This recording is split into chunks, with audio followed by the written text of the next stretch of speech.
Yes, sir. Thank you, Sharma sir. Thank you very much. And it's all to you, Narasimhan. We are eagerly waiting for you. So please take over and hand the session. Thank you very much. Thank you so much. Really humbled by the introduction, and thank you for this kind and generous words.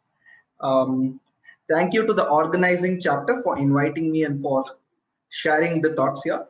Before I get started, can you please confirm if the audio, video, and the voice, all the three are clear?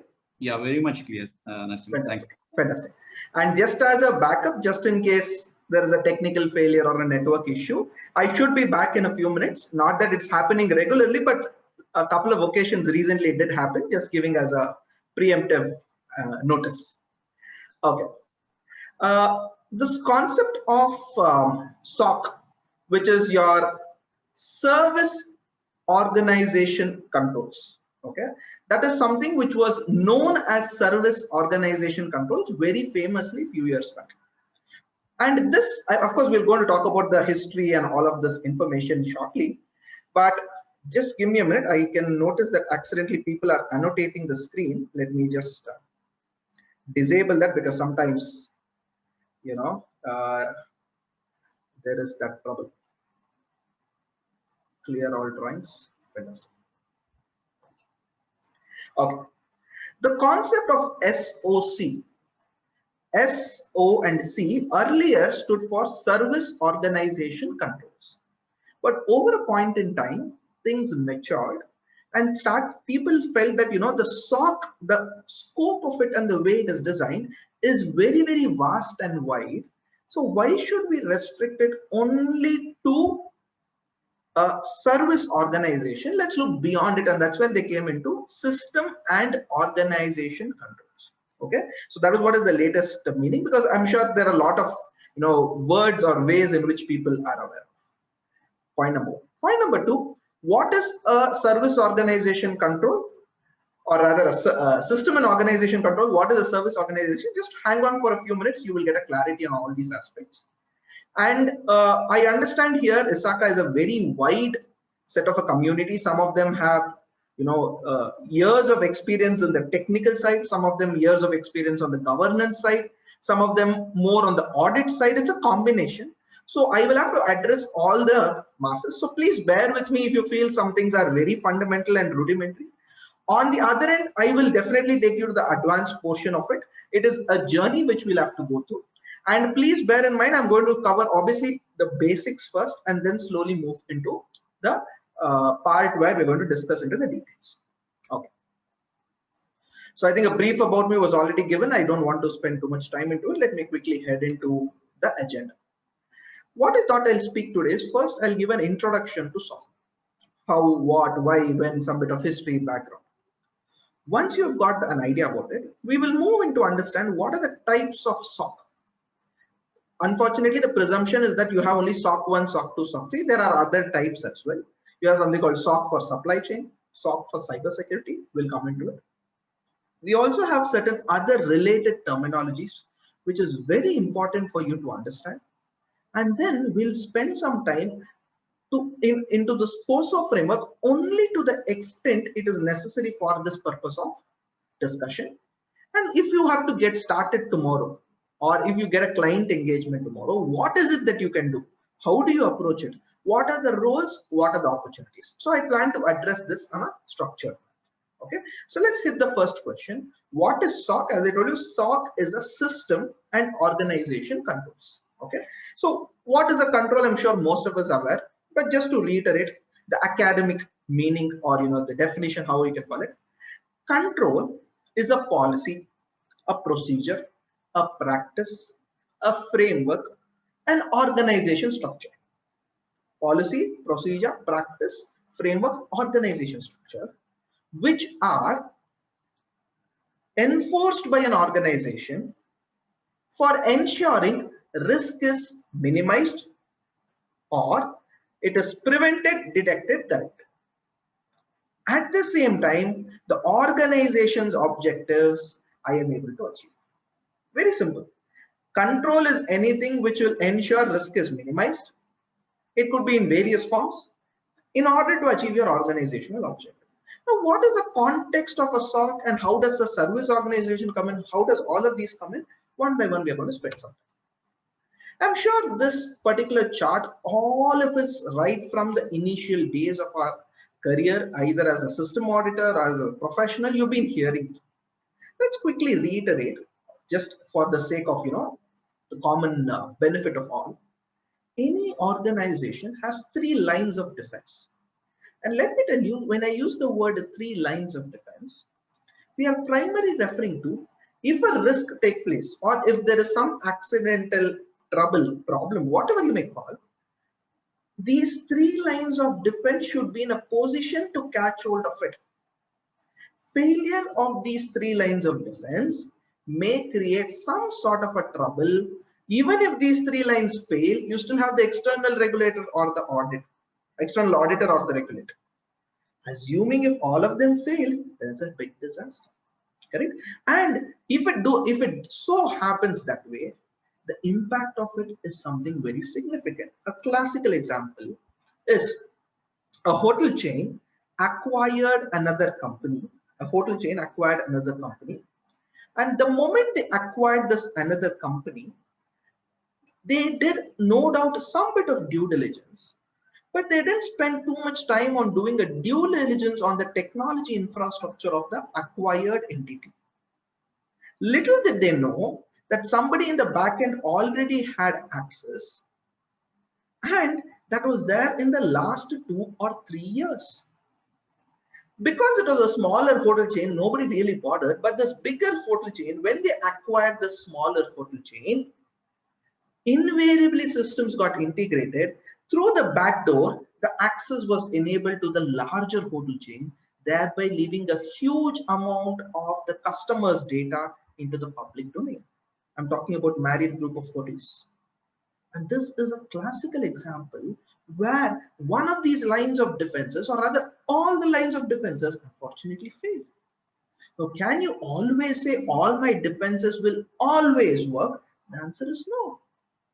But we ensure that the probability of the risk materializing or the probability of something taking place is to a large extent minimized. The first line of control is often the management driven or the internal controls built into the system.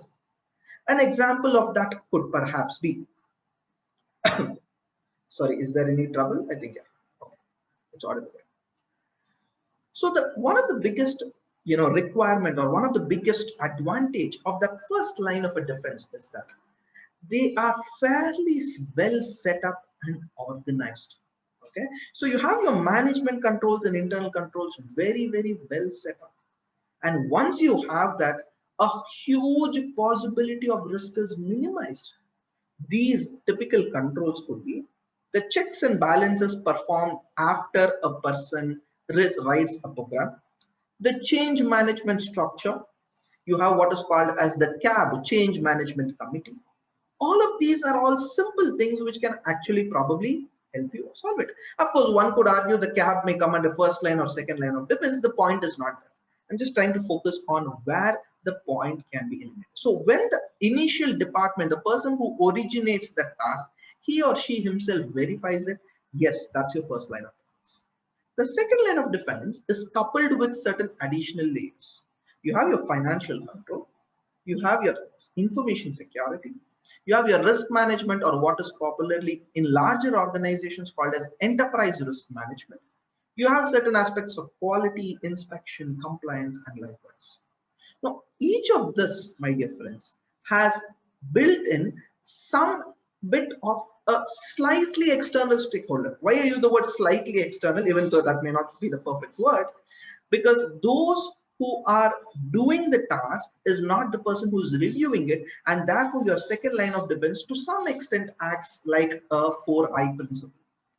It could be a financial budget, assuming you have opted for AWS cloud, correct, and you have hosted an application on that.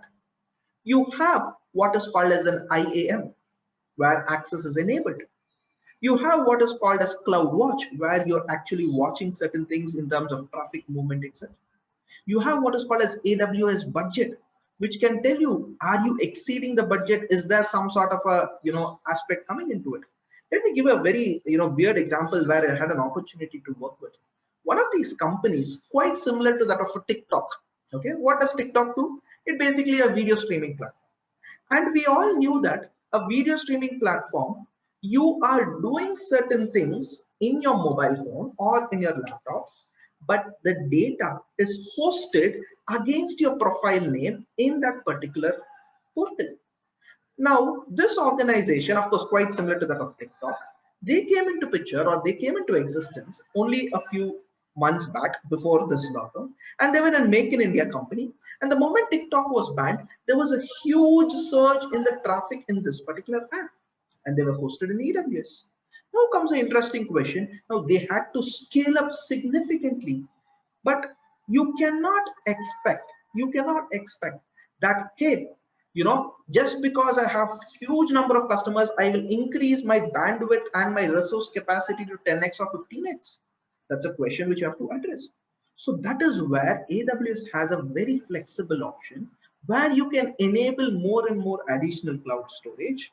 And more importantly, you can track how much you are using by tracking an AWS budget, a classical example of a second line of defense. The third line of defense is the internal audit, what most of us do. Either we perform an audit on behalf of the management, reporting it to the committee, like this. Now, you might be thinking, why are we spending so much time into this? Now, if you look into this entire structure, my dear friends, more often than not, we focus on what happens within the organization. There are very remote chances or remote possibilities where we focus on those players who are indirectly related in this entire organization's performance. A classical example is the vendors, suppliers. Am I talking about every supplier? No, at least the material or the key suppliers. And who are these key suppliers? Those who are providing certain services for my company, those who are providing in information technology parlance, those who are providing certain services which I may have outsourced for various reasons. Correct? It could be IT maintenance, could be data center, it could be cloud, or for all you know, an organization which takes care of end-to-end information security deployment, or for that matter, virtual CISO services. Any of these organizations may fall under this. So the line of defense, or all these lines of defense, what you do is from an internal stakeholder perspective, what happens when there is an external person? And that is where there became a big question mark. Many organizations started outsourcing it for various reasons. So how will I as a company get a comfort on the operations performed by the outsourcing organization? Well, you may say that, okay, I will appoint an auditor and audit them. Fantastic. But is it practically possible for all the organizations to appoint an auditor? That is where the challenge is. Let's quickly move further. There is an entity, okay, let's say based out of US, Europe, or even India, rest of the world, APAC, New Zealand, Australia. Now, this entity wants to outsource certain services, or it wants to cloud source, putting it on the cloud, because I don't want to spend heavy on my infrastructure. So I either want to outsource or cloud source, and what do? I give it to somebody else in the rest of the world. What are the types of tasks? I can give them payroll tasks. Payroll is normally one of the classical things which is outsourced. I can focus on bookkeeping. I'm not really interested in taking care of my books of accounts. You give it to somebody else. Then comes healthcare and BPO claims. This is something, especially in the US market. Most of the healthcare records have to be on digital front.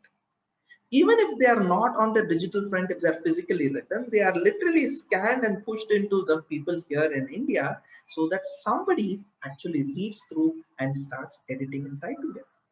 Not just that, you have people who provide support services. It could be an IT support, it could be a data center maintenance, or today most of us are using cloud services. Correct? A simple example is the app through which all of us are connected. Zoom is also a cloud service provider. Correct? We are using right from G Suite to OneDrive, Zoho, Microsoft, SharePoint, whatnot. I mean, I've just given a few examples of these popular. And those of you who are into development space, correct? Most of you today, the modern DevOps structure is built on your GitHub, a code repository. Likewise, there are multiple such platforms and setup in place. So when you have these things in place, you are placing a reliance or you are trusting them to a certain extent, or rather you want to trust them, correct? So that is where you have these players. Not to forget the SaaS-based applications, a few of them I did make a mention. Or you may be probably hosting your entire infrastructure on applications such as your AWS, correct? So given these scenarios, I totally understand that I want to outsource these functions. But then I have a challenge. What is the challenge? What is the guarantee or what happens to the internal controls of these organizations? What if they further outsourced it to certain parties? And that is where the concept of third party and fourth party auditing is coming into prominence. Of course, third party auditing is one more day's discussion where I can go probably for 4 to 5 hours on how to assess controls at third parties and things like that. Let's leave it over here at this point in time. If a user entity has outsourced these functions, the user entity obviously wants to get a comfort that, hey, whether these processes which are outsourced, how good are they being performed? Are the internal controls strong? What if they are further outsourcing? These are all questions which these companies or the users will have. And bear in mind, the users will have to give some sort of a comfort to the auditors, to the customers, or even to the internal users such as GRC, or your technology, your risk advisory, or for all your internal audit team, etc. Now this is where a big question or a challenge lies. And that is where, my dear friends, you have a service auditor coming into play. A service auditor, before that we need to understand who is a service entity or a service organization.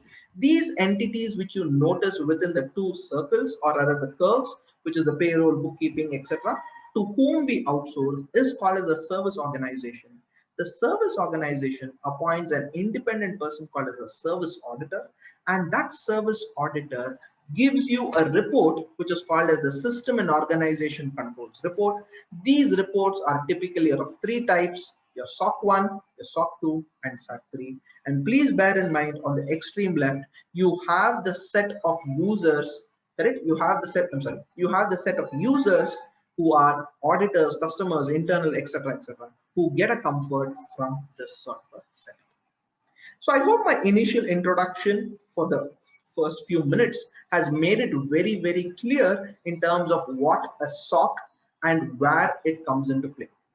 Correct? So I understand there may be some clarifications further. We'll quickly move into it, and after which I will take the queries.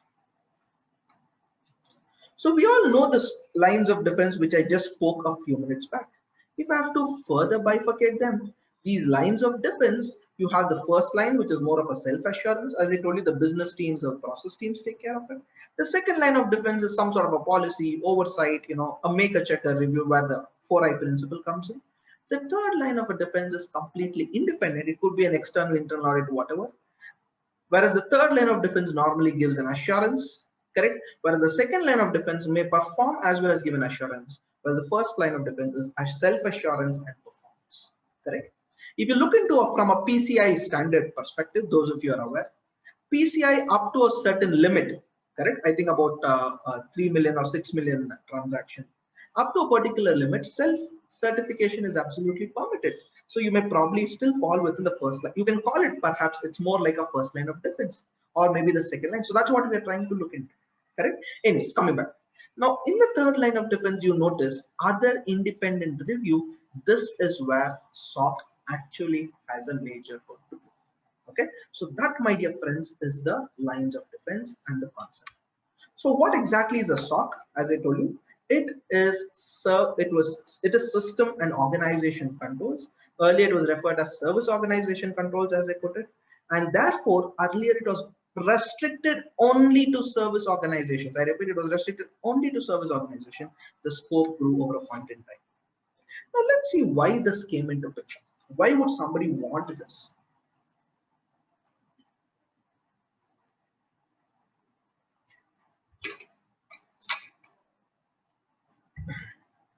Okay. One of the biggest thing which happened is the Sarbanes-Oxley Act, the SOX Act of 2002. The SOX Act of 2002, when it came up, it made all public companies responsible for maintaining an effective system of internal controls over financial reporting. This wording is very important. Now, you might be wondering, sir, we spoke about internal controls. What is the internal controls over a financial reporting? Very simple. Let's go into some bit of history. What happened was, way back in the late 90s, when I was in school, okay, way back in the late 90s, 98, 99, that particular time, there were two companies or two major frauds which shook the entire corporate world. These are financial frauds, purely financial frauds, which shook the entire corporate world. A, Enron, B, WorldCom. And ignoring the facts of the case of what they did, etc. As always, whenever a fraud occurs, the immediate response from the regulators is no doubt investigation. But what is it that I can do to prevent this fraud from further occurring? What is it that I can build in as controls? So that is where they came up with the Sarbanes and Oxley Act of 2002. These were the two senators who proposed it, Mr. Sarbanes and Mr. Oxley. They came up with one of the requirements where Section 404 says, all the companies who are publicly listed, such companies will have to have their internal controls, which are applicable from a financial reporting perspective, certified or verified or confirmed, whatever language you use, by A, the CEO, B, the CFO. I mean, they've just given an alternate CEO, CFO certification. This is very, very critical. Second most important thing, the independent auditor, financial auditor of this particular company should give a separate report on the internal controls over financial reporting. And not just that, they used a very, very important word. Such controls need to be operating effectively, or the auditor or the CEO, CFO shall verify and give a confirmation that the controls are operating effectively. Now, this is where is a wonderful and a beautiful statement. What is the meaning of controls operating effectively? First, we understood what is a control. A simple example is a security guard is a control. But if you visit most of these banks or some of these smaller shops, oftentimes when you enter, the security guard is not there. And as an auditor, typically you will make your observation. If you are going for shopping, the observation will be on your mind. That's all. We're not going to audit the shopping, right? We have gone with our spouse or we've gone with our family. So obviously our focus is on, having a break. Few minutes later, the security guard or any of these folks, again with all due respect to everybody, sometimes is supplying either coffee or tea, has gone to get some parcel and is doing various fancy work. Now, this security guard, at that point in time, let us say he's gone to purchase something from a nearby shop and come back. At that point of time, there is a minor breach, or there is a failure of a control. So somebody enters who is not permitted to do, and there is a small attack which takes place. Now, this is a classical example of a control not being effective. A classical example, right?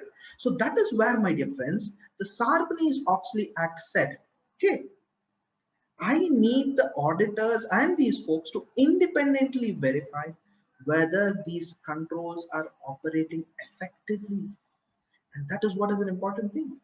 Now, you might be wondering, okay, this is applicable for those companies who are listed. Fantastic.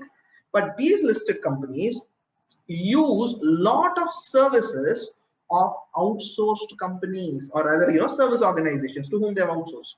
Such service organization, for them, if they are not listed, such service organization, if they are not listed, SOX is not applicable. Therefore, SOC becomes applicable for them. Once they give the SOC report, the auditor of this listed company gets a comfort. Hey, This is how it happens. I know the process and I get a reasonable amount of comfort from this given information. Correct? So that is where the SOC and the SOC are interlinked. So a SOC report by an audit firm and documents their independent opinion on the design A and B is operating effectiveness. So design is whether you have a control or not. Operating effectiveness is whether the control is operating or not. I hope you're getting the difference, right? So for example, you might say that, physical access control, security guard. Okay, check. But is the security guard there every day, every time? Obviously, you can't verify 365 days. You follow the auditing samples. But to a point in time, you at least get, no, yes, this is how it is. Correct? And that is where your operating effectiveness, all of this comes. So internal controls relevant to the services provided by the auditee to the customers. Now, this is where there is a variation. Normally, an internal control report is for the financial operations, whereas in the case of a SOC, it is on the services provided by the auditee. In this case, whatever is the outsourced entity to its customer, which is the original user entity. It gives valuable information and assurance that the user needs to assess and address the risk associated with any sort of an outsourced service. And this is some bit of history. 1974 is when the concept of an electronic data processing came into picture. It was an EDP. It's more on the auditor's study to evaluate the internal controls. Then you had SAS 44, which is special purpose service organizations.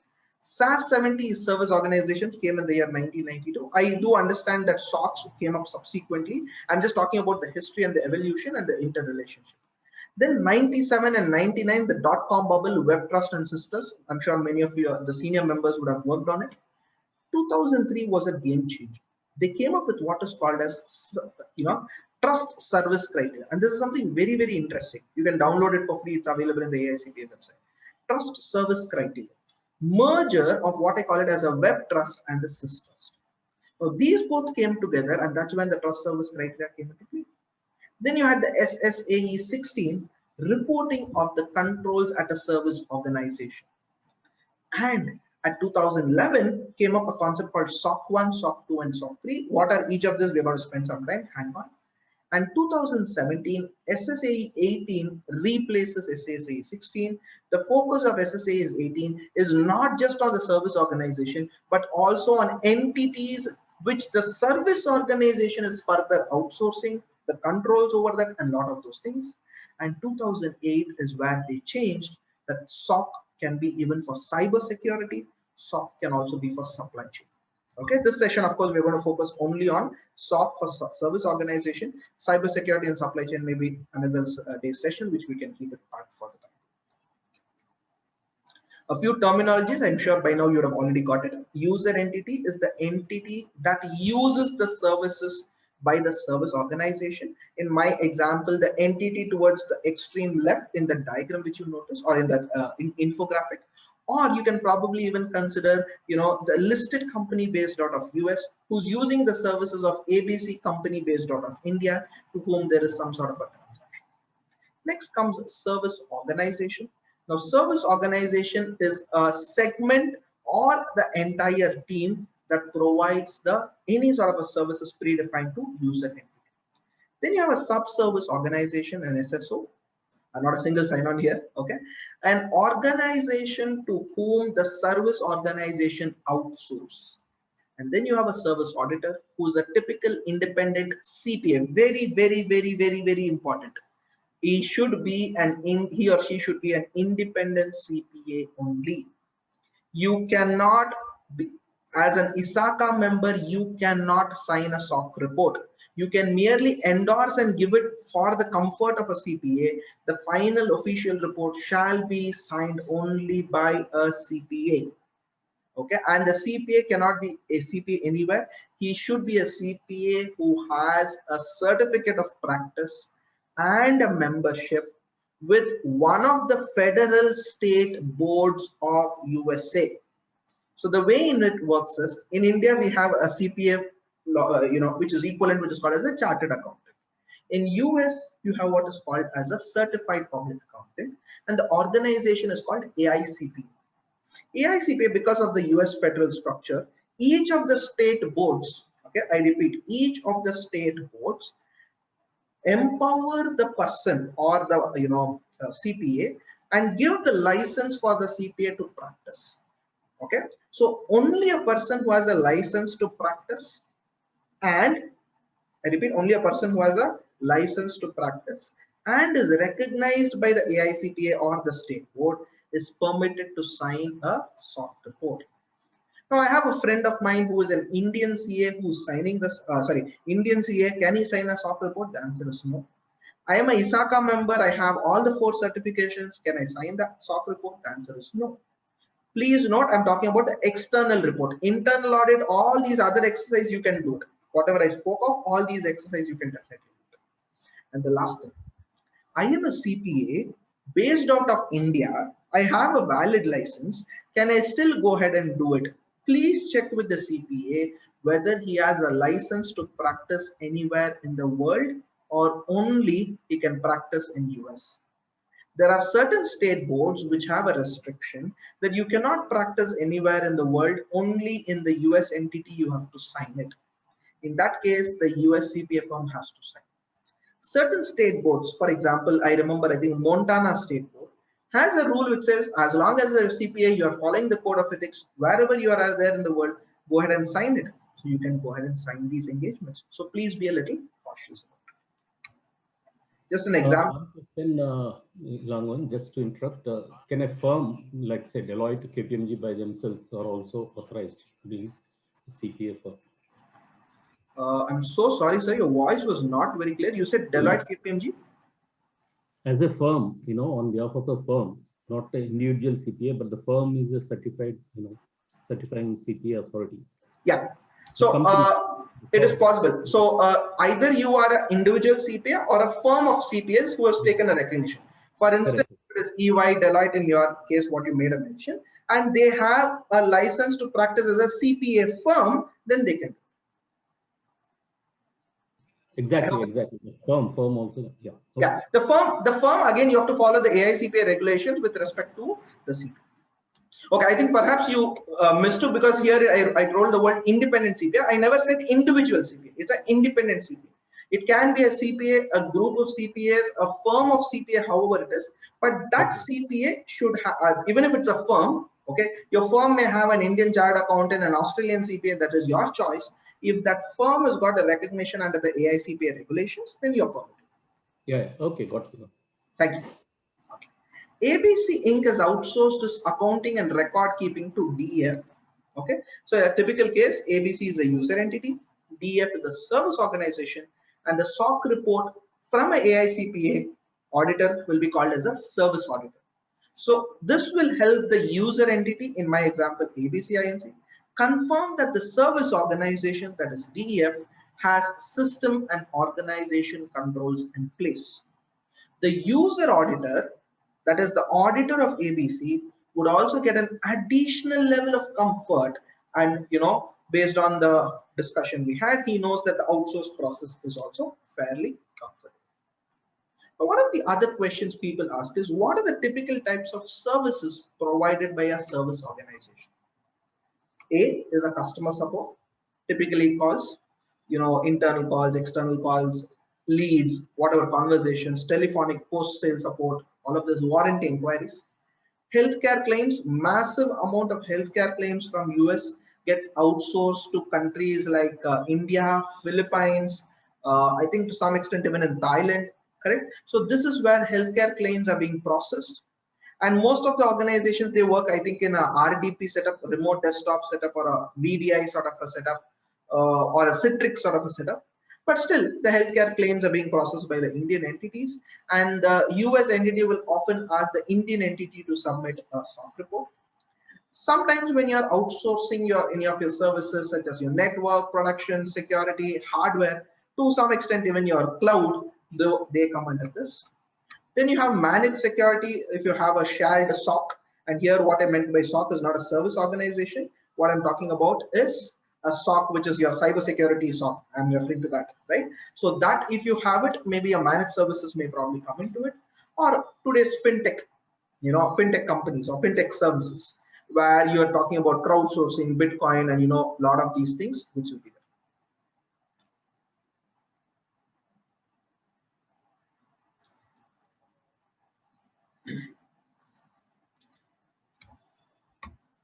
Okay.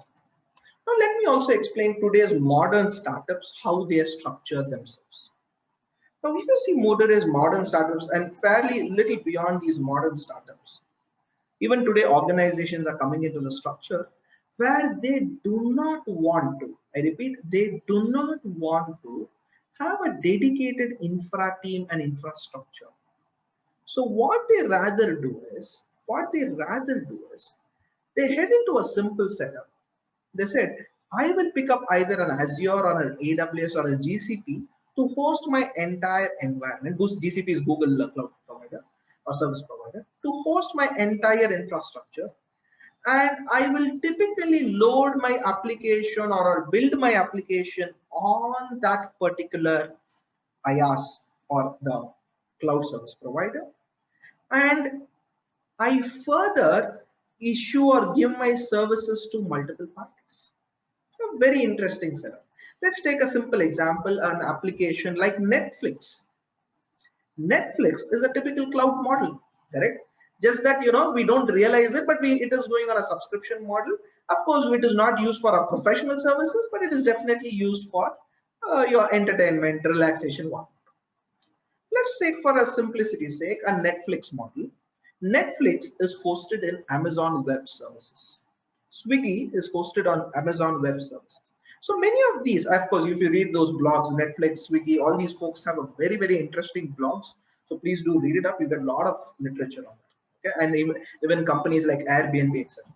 Now, let's take an example that I want to verify the controls at Swiggy, or I want to verify, let's hypothetically presume for the time being, Netflix is something which I use it for my professional services for the time being. Okay, ignore Netflix as a movie streaming platform. Let's presume Netflix as a service provider who your organization is utilizing the services. Now look at this. You are using Netflix. Netflix is in turn using AWS. So I hope you're able to get the relationship. So you will ask Netflix to provide a service auditor report. Netflix in turn will ask Amazon to provide a service auditor. So before the service auditor of Netflix confirms everything, the service auditor of Netflix will go through the service auditor report of Amazon and get a comfort. And likewise, the chain keeps on getting passed. So let me give a very pragmatic, I gave Netflix as an example because all of us will be able to relate it. Let me give a very pragmatic example, and this is how it's being used. Let's say user entity could be you or my organization. We are using the services of Dropbox, which is a shared drive. Now, Dropbox is a service organization. I repeat, Dropbox is a service organization. Now, typically, this as a service organization has got policy, procedures, ... Correct? And these controls which are there in the service organization give you an assurance. Of course, somebody is going to independently audit it. Whom? Dropbox. And therefore, Dropbox will give you a SOC 1, SOC 2. What is that? We'll come to it a little later. Now, this service organization, in turn, is using AWS, which is Amazon Web Services. Correct? Now, Amazon Web Services, my dear friend, is the sub-service organization. Correct? So the service organization uses the services of another service organization, which will be called as the sub-service organization. Now, I hope you're able to be very clear with this particular image. The user entity is your organization or my organization. I am using Dropbox. I will request Dropbox to give me a certificate or a report which says that, hey, this is what it is. Okay. Let me remind you, a SOC report is an assurance. It's an audit report and it is not a certificate. I repeat, SOC is not a certificate, even though people generally call it as a SOC certified. It is an audit report. Okay. PCI is a certificate, whereas your ISO 27001 is a certificate. SOC is an audit. Okay. At this point in time, I can probably take a few questions, 1 or 2 questions, before I move to the next section. I hope the fundamentals, all of us are clear. I will probably give a couple of minutes to take a few questions. If there is any, you can either, I don't know, you can probably, I would leave the organizers to probably help. Vijay, you can read out here. If there's any question, kindly read out. I think Mr. Vijay is requesting that you type the word Q or you type the word question and then prefix it and then type it. I'll take one or two questions just to ensure the continuity is clear. I see Mr. Krishna Sastri has raised his hand. Please go ahead, sir. I will request the organizers to unmute him. Vijay, unmute Sastri sir. And for rest of them in the audience, I hope the flow is okay.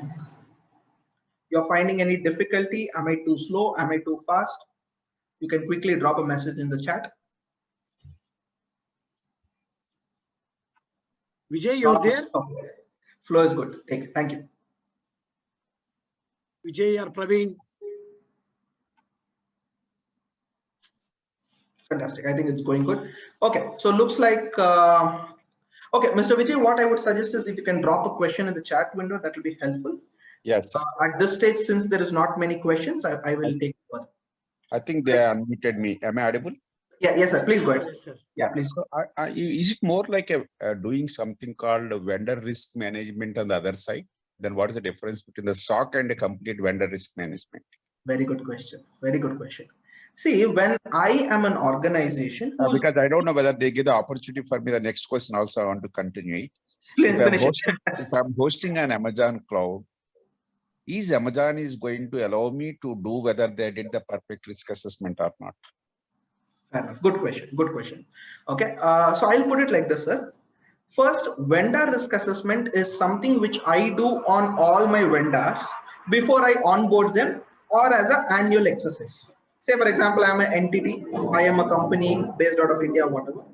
As a healthy practice, I always verify whether my vendors are certified, they have the certifications done. We may ask them to give an ISO certification, whatever certification. One of those certifications or one of the audit reports is a SOC.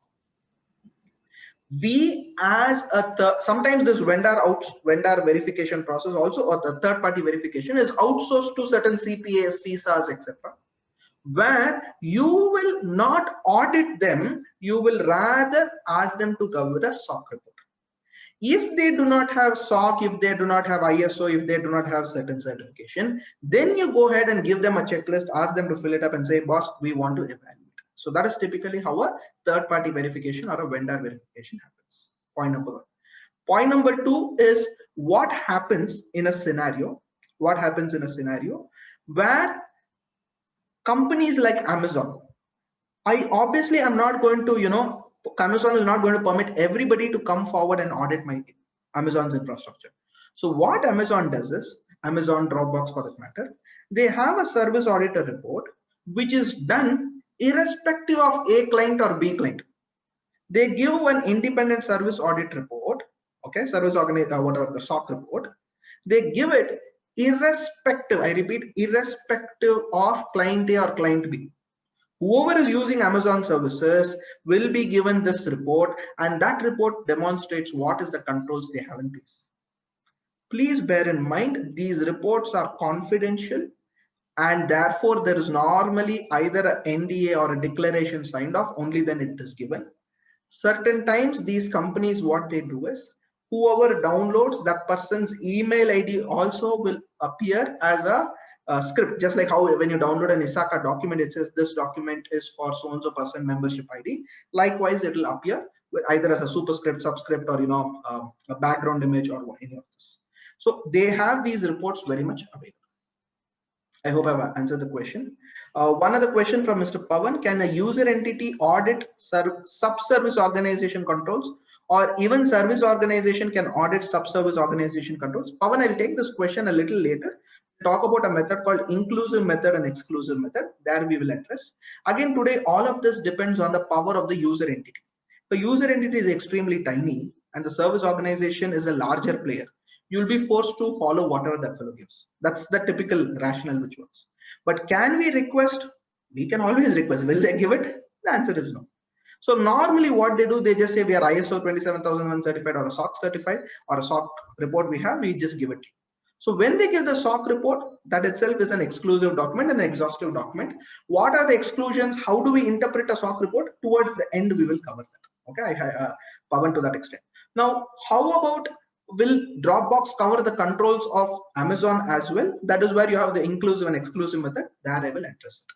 So just for the benefit of the audience, If these organizations are not able to give me any of the SOC reports, if they have, let us say, an Indian, somebody is just done an ISMS or an information security, etc., then what you do is you roll out these vendor assessment checklist, sort of a questionnaire, something like in US you have the SIG, Standard Information Gathering Templates, SIG questionnaires.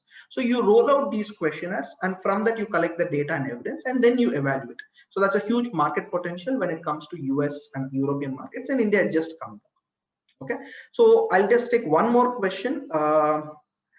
I think Pawan have answered your question. While selecting complementary, okay, complementary user control is too early, my dear friend. I will address that. Can a service organization be a child company of the parent organization? It really doesn't matter. It can be any entity. It can be any entity. Okay, but normally if the holding and subsidiary relationship exists, many times what happens is that the holding company enforces certain controls on the subsidiary company. Okay, especially if the holding company is US listed and the Indian company is a subsidiary of that, there's a typical sort of an agreement between them, and they sort of go based on SOX control. A SOC is also a possibility, but again it's depending on how the holding company wants to do it. Okay, I'll quickly move further in the interest of time. Definitely I'll take your Q&A, and if it is not possible, we will somehow try to address it. I'm okay, sparing 5 to 10 minutes even after the designated time. So SOC is sort of basically, we call it as a SOC suite of services. The SOC suite of services is broadly of SOC for service organization. Then you have SOC for cyber security and supply chain. Within SOC for service organization, you have your SOC 1, 2, and 3. That's just a high level thought process.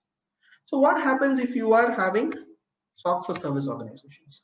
They provide opinion, as I told you, on the quality of internal controls and systems for the services provided by the service organization.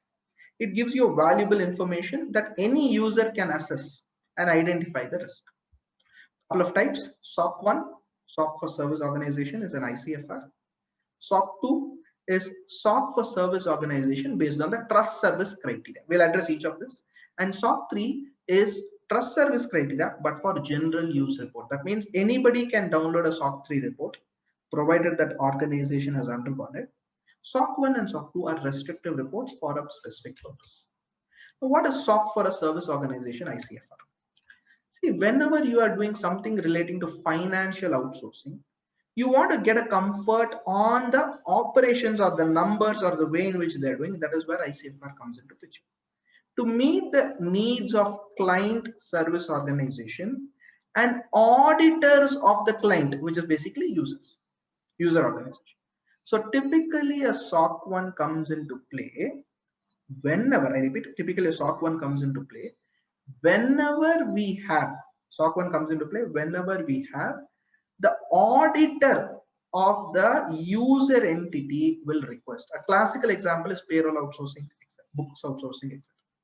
Now this is done to evaluate the effect of controls at the service organization and how well is the user entity's financial statements taken care of. For example, let's say some listed company has outsourced the accounting, bookkeeping, payroll to a company, let us say Accenture.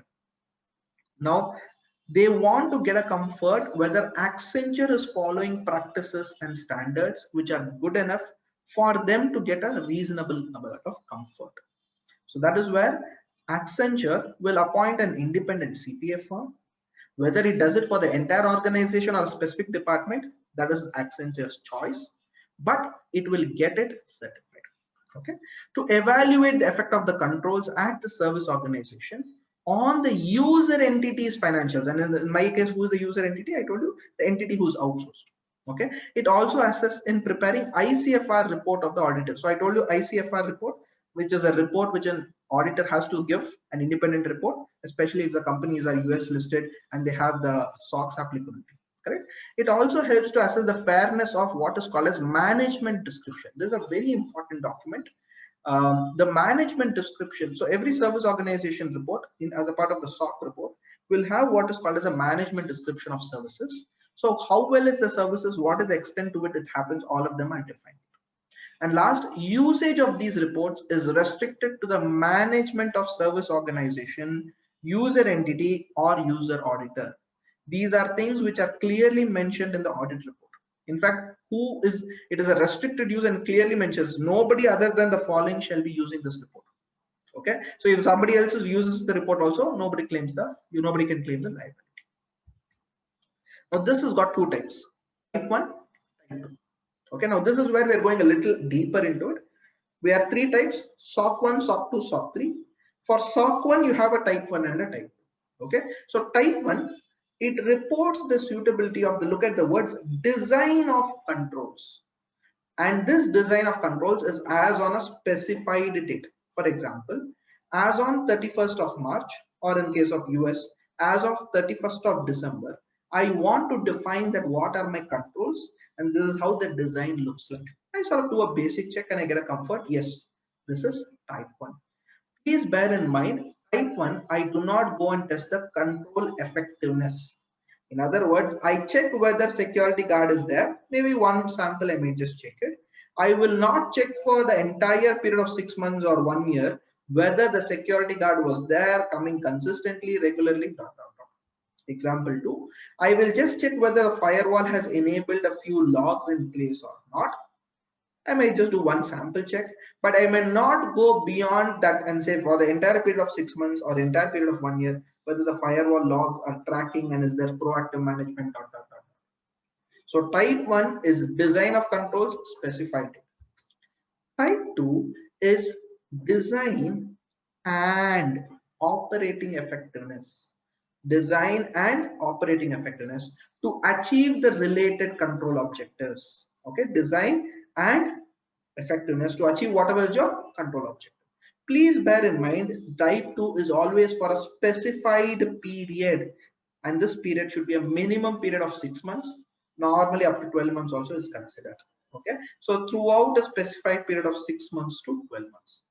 And it will also have, very important, type 2, it will have a clear description of what are all the tests the auditor has performed.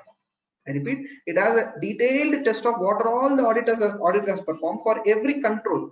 So if you have 100 controls, for each of the 100 controls, what all tests the auditor has performed using it. Okay, that is how a type 2 is. So if you are reading a type 2 report, you will get so much clarity. Oh, this is the control. This is how they have, this is the control objective. This is the list of controls. For each of this control, auditor has performed these tests. An example of control could be, there is an organization structure and there is a code of conduct.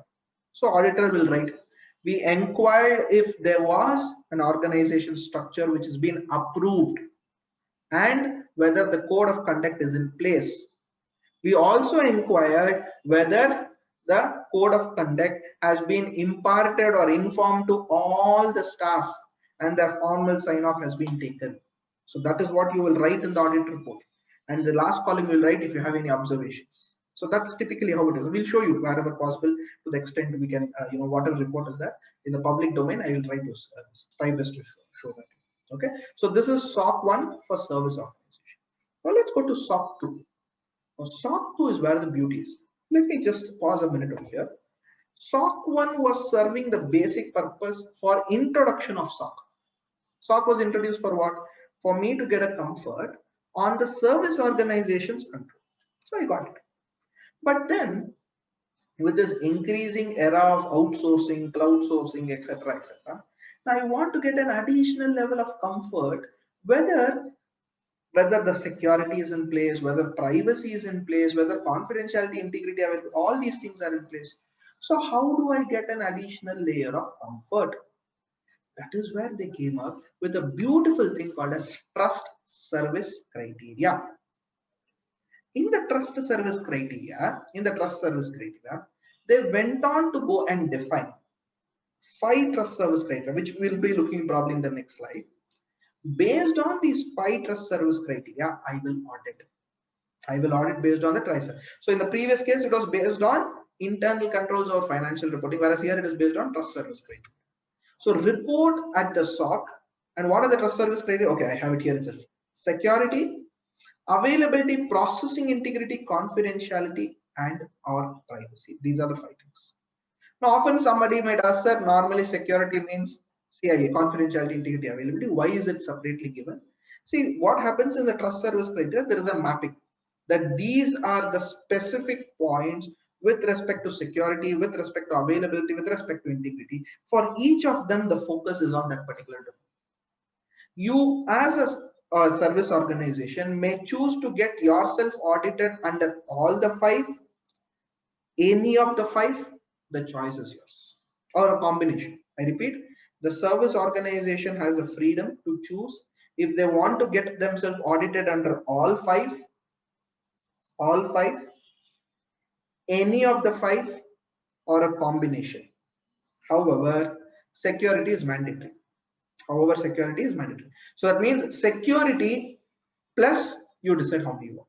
You can go for all 4 in addition to security, or you choose that.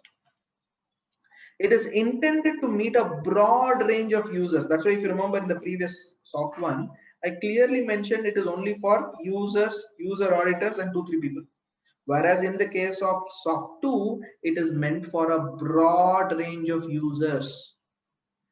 A very important role in oversight, vendor management process, internal corporate governance, regulatory oversight, ... And here also you have 2 types, type 1 and type 2, exactly similar to that of SOC 1. Okay, so that means we looked into these things, my dear friends. SOC has got 3 possibilities: SOC for service organization, cyber security, supply chain. SOC for service organization has got 3 varieties: SOC 1, SOC 2, SOC 3. Each of the SOC 1 and SOC 2 has got 2 types, type 1 and a type 2, type 1 and a type 2. Okay. Now this is the trust service criteria. These are few examples just for reference. Security, you focus on your network application, firewalls, 2-factor authentications for your network environment, intrusion detection, etc. For your availability, your performance management, disaster recovery incident. Your processing integrity, please bear in mind this is not integrity, it uses the word processing integrity. So if you are processing any data through the outsourcing service, then this is the focus is here. Example, you are processing a payroll activities. So payroll is outsourced, you're processing.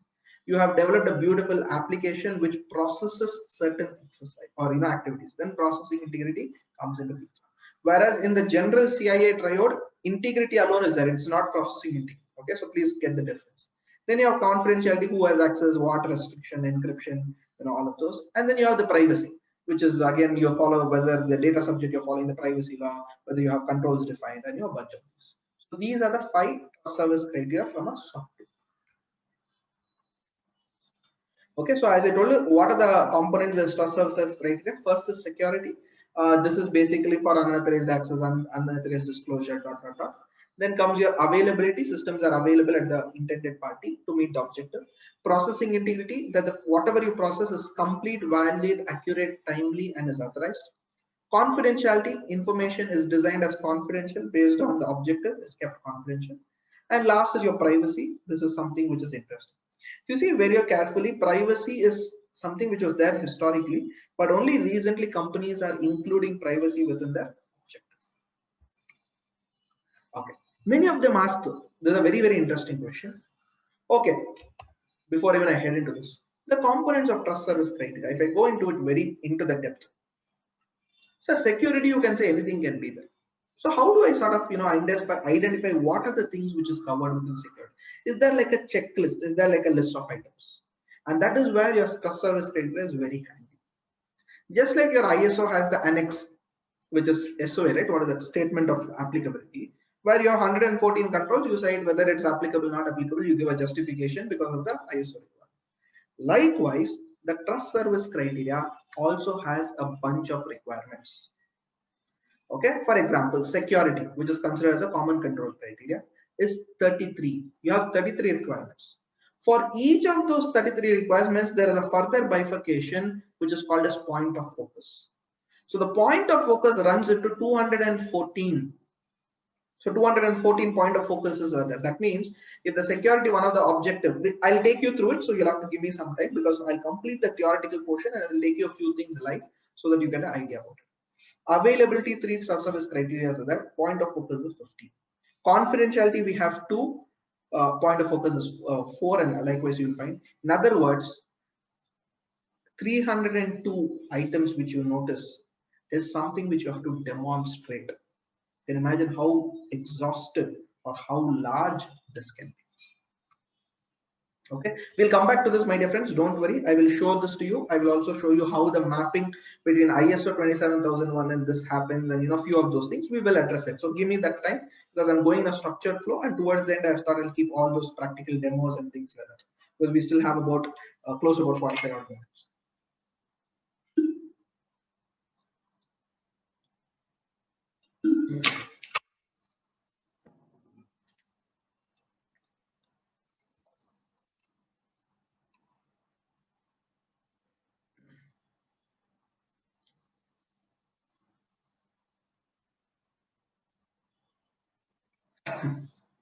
Okay, quickly taking it further, you have what is called SOC 3, and SOC 3 is called as trust service, but it's for general use. Anybody can go ahead and download.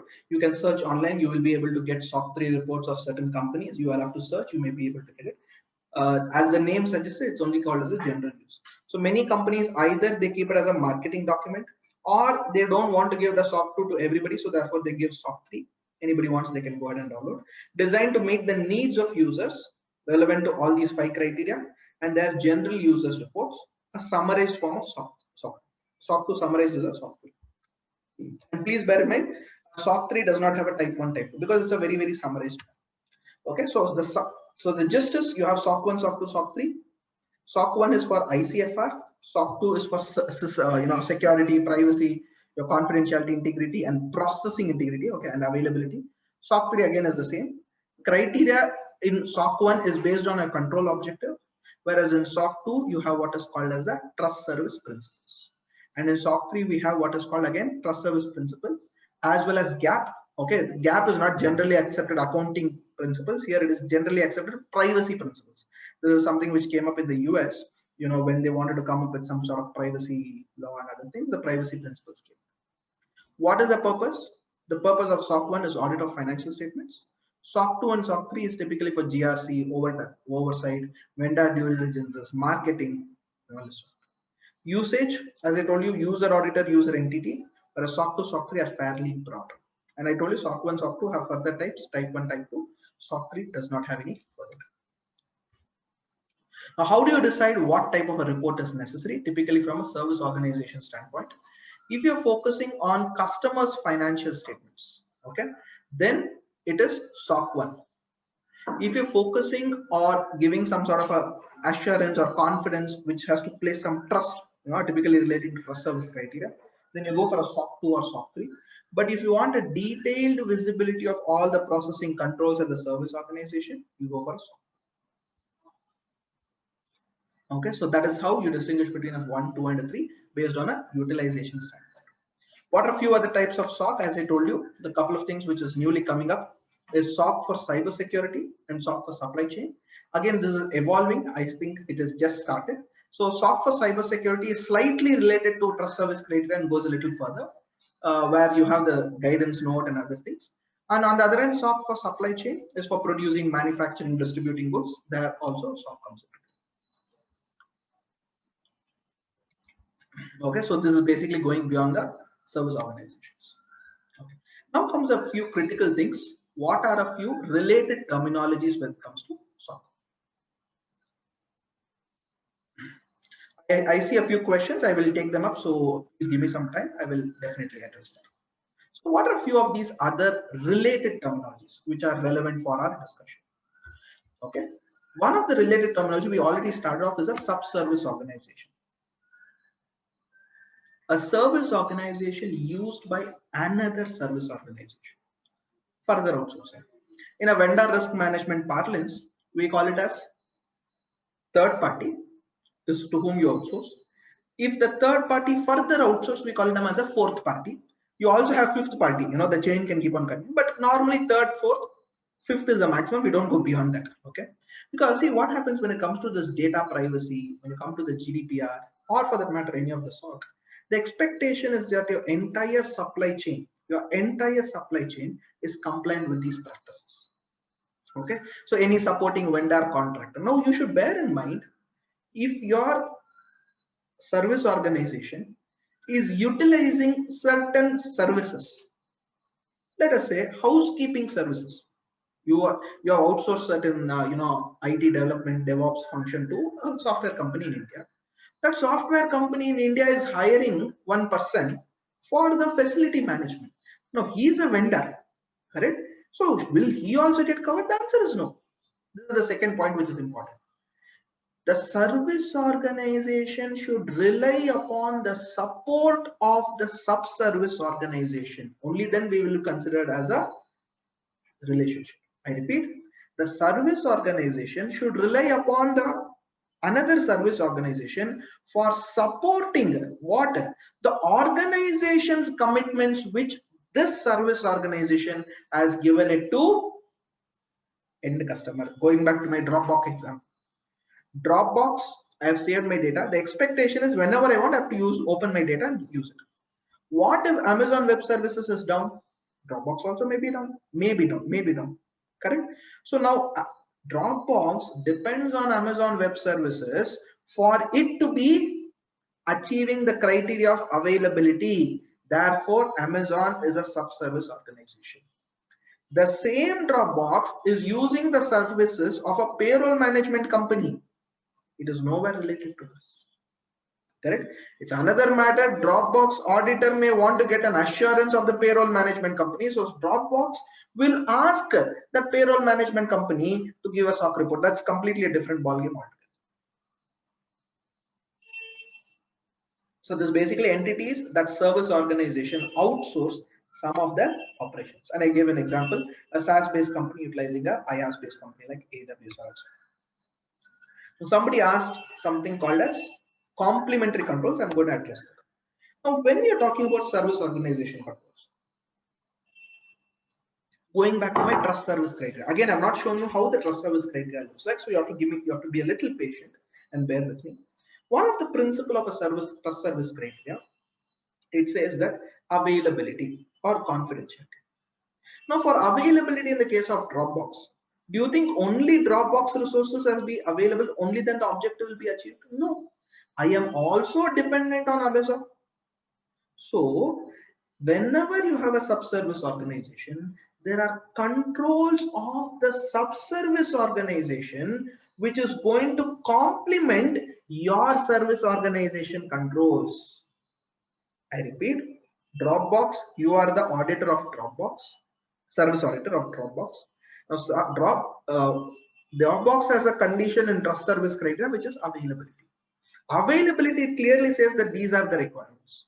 But you realize that in order for Dropbox to be available 24/7, it has to ensure Amazon is also available. Therefore, you will write not only these 4 controls or not only these 4 points of focus will help me achieve availability. Also, Amazon's one of the points will help me. And that is where you have complementary sub-service organization controls. When the controls at the sub-service organization in combination are necessary to achieve the control objectives in case of SOC 1 or achieve the trust service criteria in SOC 2, such controls performed by the sub-service organization is called as complementary sub-service organization. I gave you an example of availability. Correct? Another could be encryption. He may have their data encrypted, but again, there is another layer, so probably you may have to label. I'm just giving a couple of instances. So CSOCs, complementary sub-service organization, need to be specific to the services provided. If it is very generic in nature, you will not mention. For another example, Dropbox will not have physical access controls at all. Why? It is completely dependent on Amazon. But are you saying it will never have? No, it will have some amount. Maybe to the extent of laptops, internal infrastructure, etc. Right? So that is where you will mention there are physical securities, but I'm also dependent on physical securities at Amazon or Azure. Now, you will get an interesting question. Sir, how will the user auditor get to know the controls at Amazon? Amazon will furnish a report. Amazon will furnish its SOC 1, SOC 2, whatever type of report is this. Very important. The last section. There is something called description criteria. I'll take you through that, so you'll have to give me some time. Whenever the service organization explains their description criteria, they will clearly mention what are the services from Amazon I'm utilizing and to what extent there is a correlationship between my control objectives and the fellow's control objectives. This is something which have to be clear.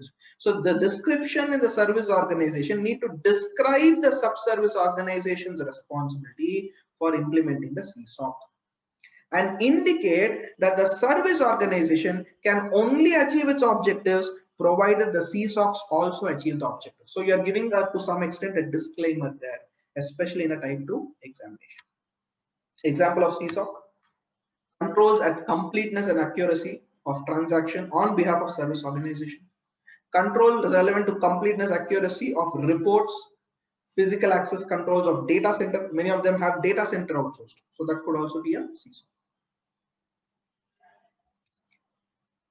Now, this is where somebody was asking, sir, how can we audit the controls of Amazon? This is where they came up with a very interesting guidance, inclusive and exclusive method. Okay, AICP came up with this very interesting guidance. Inclusive method is you ignore the corporate wheel between both of them. Whatever is the activity performed by subservice, whatever is the activity performed by subservice, you include as a part of the service organization. So you include within the scope.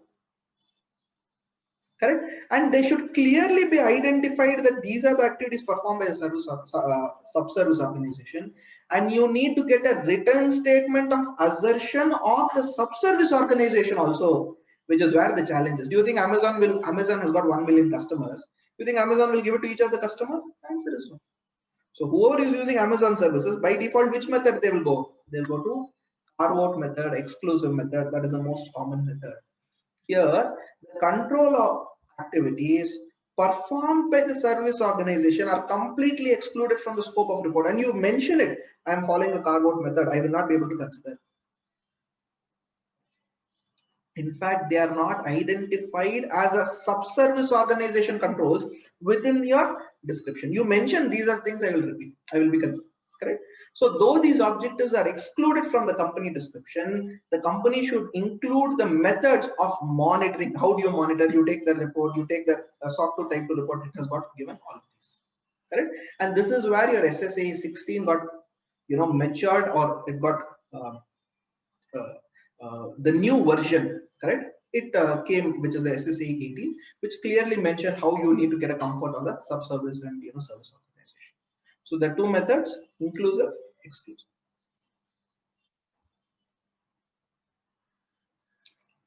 Now, let us take an example. Dropbox. Now, Dropbox has given access to 10 people in your organization. Let's say you have an admin access and 10 people have access to Dropbox in your own organization. Ignore all the controls what we spoke of. I'm going to the next concept. When 10 people in your organization are having access, let us presume the 10th person left your organization, but you forgot to disable the access of the 10th person. And this is normally one of the IS audit findings. When you forgot to disable the 10th person access, let us hypothetically presume that the 10th person made a mischief and there was a breach. Can your organization blame Dropbox or Amazon for that? The answer is no. In order to protect that Dropbox, or in order to educate the customer, or in order to restrict the liability or clearly define what I do, what I don't do, companies like Dropbox, or for that matter, any other cloud service provider will say, no doubt this is the trust service criteria, but these are the points you should take care. It is not my responsibility. For example, in the trust service criteria, one of the points is access. Access is restricted only to authorized users, ... I can restrict whatever access is there at a Dropbox level, Dropbox will say. But how can Dropbox ensure that the access is restricted to your company's users only? It is not Dropbox's responsibility. Rather, Dropbox will say, these are all the objectives if you have to achieve, It is not only my responsibility, it is the user entity's responsibility as well. And that is what is called complementary user entity controls. Those controls which are enforced or shall be enforced by a user entity are those particular controls which are complementary in nature. So complementary user controls are those controls that reside at the user entity level of the service organization. So SOC report for service organization must be always evaluated along with applicable CUECs. I'll tell you one hard reality, hard truth. Most of the organizations, the moment the clients say we are SOC certified, the SOC report comes, they take it, upload, over. Nothing they do. Why? Anyways, the SOC reports. We need to read the SOC report. One of the very, very important clauses you will read in a SOC report is complementary user controls. Why? It is these controls which that particular service organization gives a disclaimer. It is not my responsibility, it is your responsibility. Now you as an auditor, as a security advisor, governance, GRC professional, whatever it is, in your entity, verify how these controls are operating in nexus with the services. And this is where it is very critical for those of you who are reading and interpreting SOC reports as part of your organization objective or your roles and responsibilities. CUECs are very critical, correct? If CUECs do not operate effectively at a user entity, control failures could still occur. So you might say, boss, this control objective, how is it failed? It is because it was successful at where? Dropbox, it was not successful at your user entity, correct? Example of physical access controls, checks in place prior to loading data, access controls, all of this. Okay, I hope this is clear. Okay, we'll look into examples. I'll see where best I can take you through whatever pragmatic report I have so that you get a clarity.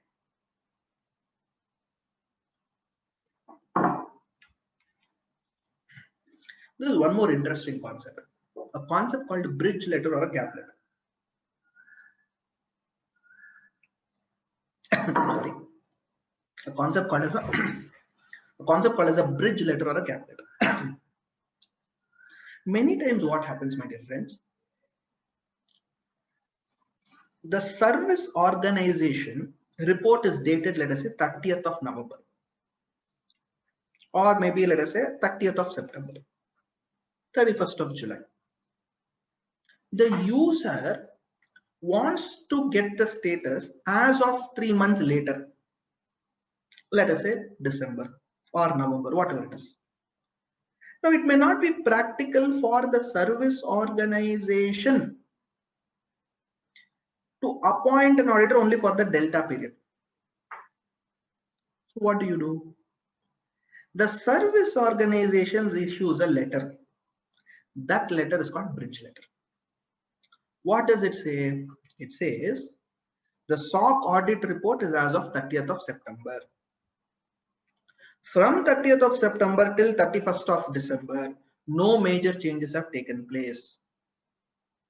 And I am giving an assessment or an assurance, and this is given by the management of the service organization. Nowhere auditor is getting involved.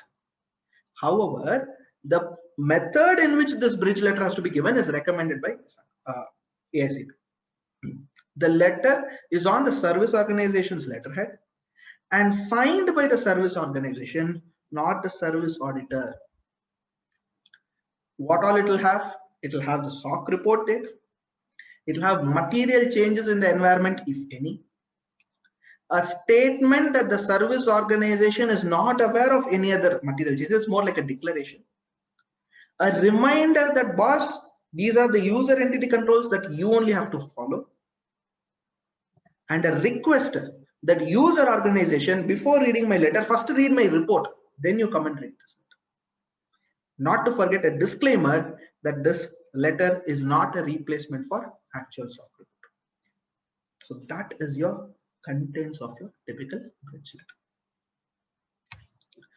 One of the most popularly asked questions, what is the difference between a SOC 2 and ISO 27000? I thought both of them are same. SOC 2 is based, it's an audit report, I already told you. ISO 27001 is a standard. So it's a certification standard, whereas this is an auditing guideline. First. Second, SOC 2 is based on trust service criteria. I know you are all excited to see what is the trust service criteria. So hang on, please. Okay, I'm coming on conceptually one by one. We'll look into it. ISO 27001 is purely based on the ISMS framework or standard, coupled with Annexure A, which talks about the 114 controls. SOC 2 predominantly is used in the US. 27001 has become more or less international, even though Europe is a first preference. Then over a point of time, everybody started accepting.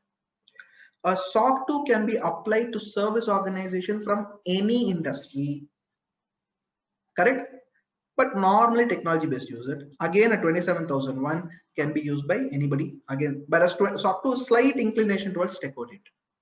SOC 2 can be signed only by a licensed CPA, ISO 27000 by a certification issued by a certification body. You have BSI, TUB, which are the other things, NQA or something, and a lot of players. I'm sure a few of them in the audience also are certification bodies or who are in panel with them, etc.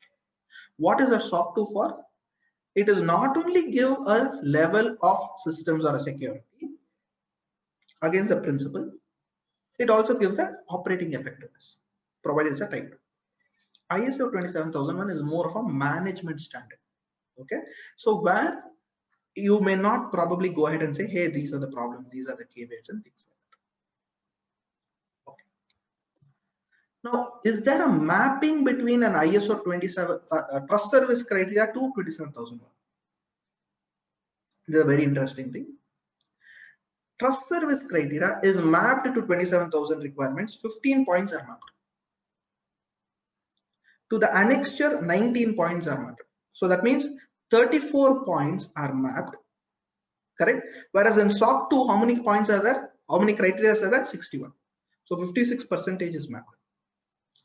Point of focus mapped from a 27,001 requirement. 48 points are points of focus are mapped. From an ISO annexure perspective, 112 are mapped. That means effectively 160 is mapped out of the 302, 50%. So probably if you are an ISO 27001 compliant and compliant in true spirit, there have been some cases where it is just a paper compliance. So if you are ISO 27001 compliant in true spirit, you are probably 30 to 40% or maybe even close to 50% in your journey. You're already done. You just have to do the additional part of it to achieve your SOC. But having said that, is ISO 27000 mandatory to SOC? No, both of them are independent. Both of them, the perspective audience are different. Okay, so 27,000 be a good starter, but indicate, but for a SOC 2, obviously it's different. SOC 2 type 2 requires operating testing effectiveness for a minimum period of 6 months and test results should be reported. Whereas in ISO 27000, you just have a certificate which is issued, 1 page or 2 page. The beauty of this trust service criteria, my dear friends, you can also map it with the NIST, COBIT, NIST 800, GDPR, all of this. And all of this are available in the public domain. I will take you through this. You'll have to give me some time. Couple of FAQs. I know a few questions have already come, but I normally have a few questions which popularly people ask. So anybody can sign a SOC report. I told you only a CPA with valid license. Need to check with the board. Board is AICPA board with whom CPA has registered. Permit signature, sign outside US. Can I get SOC 2 for product instead of whole company or only for a service line instead of whole company? Absolutely possible. But we need to clearly demarcate the scope, description, process will accordingly change. Can an Indian CA sign a SOC report? No, he cannot sign a SOC report because it's a AICPA requirements. However, an Indian CA can sign under SSA 3402, which is similar to SOC 1, no SOC 2, no SOC 2 equivalent. Similar to SOC 1, he has to sign under SSA 3402. That can be another day's discussion, one more huge domain, but that is something which can be taken up. Can a CISA sign a SOC report? No. He can perform gap assessment. He can do implementation. I'm just giving CISA. You can replace any of the ISACA certification holder. He can do all of this work. He can in fact assist the auditor for everything, but the CPA will have to sign. Okay. Of course, after he gets a comfort on his procedures, he will do Why is it getting hung up?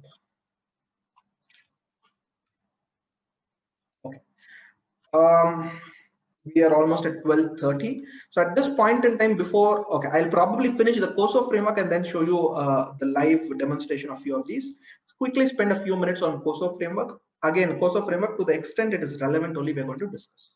So what is COSO? COSO is basically a committee for sponsoring organizations of the Treadway Committee, Treadway Commission.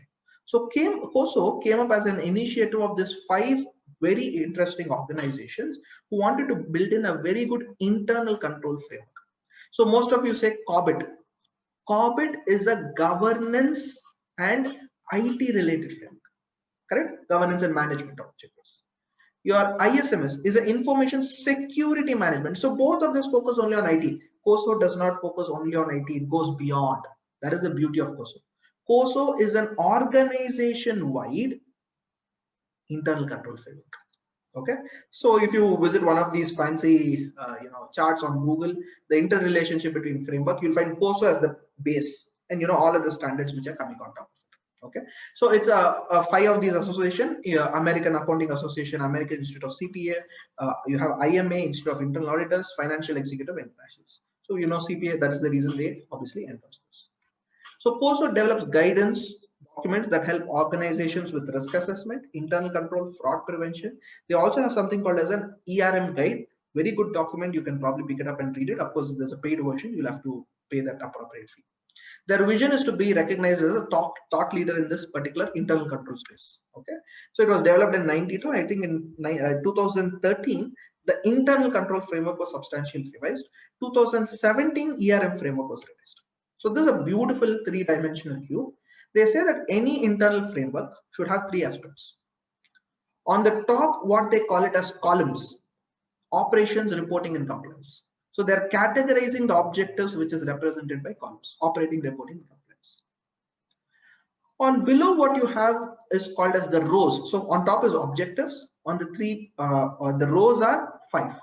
Okay, so the rows are also referred to as components, whereas on top, what we call it as category of objective. Okay, your simple language objective. Objective upar hai, your objective of internal control for operations perspective, reporting perspective, or compliance. Whereas your 5 components can be represented by rows: control environment, risk assessment, control activities, information and communication monitoring. These are 5 broad principles which are very good. What you see on the other dimension is an example of an organizational structure: entity level, division, operating function, and those can keep on varying. This is just an example. Whereas what you see on the top 3, the column, and the 5 rows, these are consistent. What you see as a other dimension is organization specific. Now these 3 categories, as I told you, operations is day-to-day, prevention against fraud, focus on effectiveness, efficiency. Reporting is financial reporting, external reporting, your shareholder reporting. You are a startup, you are probably doing an MIS, monthly reporting to your investors. Then you have compliance, adhering to law, regulations, whatever is. And these 5 components are very critical. Control environment, it sets standards, policy, structure that you have internal controls in place. Simple example could be ethical values, organization structure, commitment to employees, all of this. Risk assessment. You have a formal process of doing risk assessment. How do you, what is acceptable risk? What is inherent risk? Correct? You may have a quantitative document on how risk is calculated. All of them comes here. Then comes your control activities. What are the activities laid down by the organization that help you achieve your objective? An example could be budget. An example could be plan versus actual. An example could be, from an information security perspective, reviewing the audit logs, or a SOC, correct? A SOC, cybersecurity SOC, which sort of monitors the entire infrastructure and network, correct? Then you have information and communication. These are very, very important. This is oftentimes missed, because the best of the companies may have the best of the controls, but it may fail if the communication is not clear, correct? So who is the, now I remember one funny image which I saw on social media. On the left hand side, it's a boxing arena, that boxing ring. On the left hand side, you have encryption. You have one boxer who's called as encryption, who's called as privacy controls, all the bunch of controls. 256 hash SHA algorithm. On the other side, you have a person called as an ignorant user. He can do anything, right? Somebody says, give me your password. He gives the password. Entire story is over after that. And last is your monitoring. Monitoring is basically building business processes. How are you evaluating internal audit, external audit, this coming to picture. Now, each of these 5 principles are divided into 17. Sorry, each of these 5 components are divided into 17 principles. For example, control environment. Demonstrate commitment to integrity and ethical values. Now, this is where you will write what are the principles. Against these principles, they have defined a point of framework, point of reference. So it is a mapping. You have the 5 internal components. You have 17 principles. These are further having points of reference. That is how the mapping structure of the COSO framework is. Once I take you through it, I know I've been telling you I'll take you through it.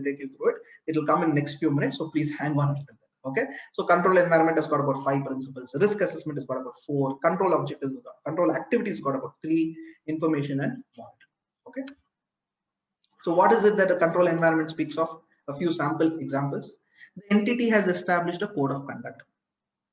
The board of directors regularly discuss and monitor internal controls. The entity has established a reporting structure. Individuals are hired for roles and they have a background verification in place. Performance reviews are performed annually. These are all examples of control. In fact, this is what you will write in the list of those controls which I spoke of. Okay. Second, risk assessment. In terms of risk assessment, you have sample controls. Example, a risk management policy is in place. There is a risk register which is updated at least semi-annually. Management across the organization participates in risk assessment. Vendors and third-party risk, fraud risks also evaluated. So all these are examples of controls from risk assessment. Then comes control activity. Sample controls, policy procedures are in place, appropriate SOD is in place, system access is there, incidents are tracked, infrastructure application, there is a CAP, there is a change management process, backup is taken regularly and tested for restoration, all of those. Then you have information and communication. A few sample controls are policies are communicated to all employees, periodical training is performed, there is a mechanism through which communication of incidents takes place. You have MSAs with external parties. You are communicating changes whenever, as and when they take place. From a data privacy standpoint, intimation is given to the stakeholders or data subjects. All of them are information. Last is monitoring. Entity has a process to monitor key activities. Alerts are generated. Independent SOC reports are performed. Independent ISMS reports are performed, and things comes under monitoring. Okay. At a high level, I think you've got lots of things in bits and pieces. Once I take you through the the control objectives and this document, you will get some more clarity. I will do that in probably a few minutes.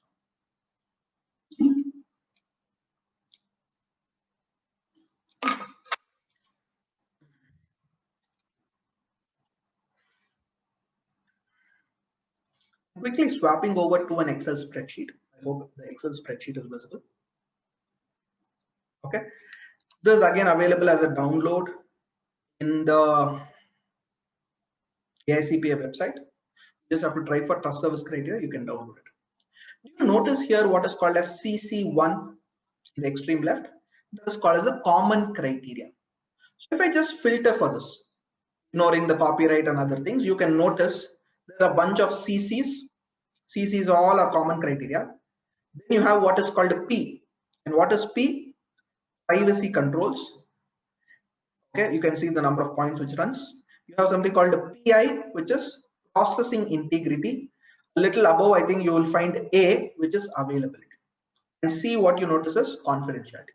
So let's spend a few minutes on this. If you notice the COSO principle 1, I told entity demonstrates a commitment to its integrity and ethical values. Now, how is an entity going to demonstrate this? This is what is called a point of focus. First, there is a tone set at the top. That means the board of directors, management, all levels demonstrate through directive actions. Now, this is what is the requirement. Now, you will go ahead and write a control against this. ABC or Dropbox has a policy or has a method where ethical policy has been set. which is approved by the board of directors and senior management. All the staff are expected to adhere to it. We have an ombudsman in case of any issues which is reported. That's an example for control. Let's come to the next. There's an establishment of standard code of conduct or a code of conduct. Dropbox INC, I'm giving Dropbox as an example, my dear friends, just for clarity's sake. Dropbox INC has a code of conduct in place, and employees are expected to give an annual declaration that they have read and understood it. Next, there are processes in place to evaluate standards code of conduct. The company has a disciplinary policy, and if any violations, they are reported to the concerned HR executive. An independent review is performed and basis on which action is taken. I hope you're able to understand how the controls are. I mean, what is the point of focus? How you define the control. Now, once you write the point of focus and define the control, as an auditor, you're expected to audit this. And when the auditor writes, he will write one detailed document. You know, this is what is inquired, this is what is verified, this is what is done. So you can imagine how huge a SOC report is, right? So SOC 2 typical report in a standard font size will be at least about 100 plus pages. Correct? Of course, there has been some different ways in which people portray it, etc. Okay. Now, if I keep on scrolling down further, you'll find COSO principle 2. In other words, if I have to achieve this COSO principle 1, I need to have these, I don't know how many points are there, 5 points. These 5 points I have to adhere to it. Then I go to COSO principle 2. What is principle 2?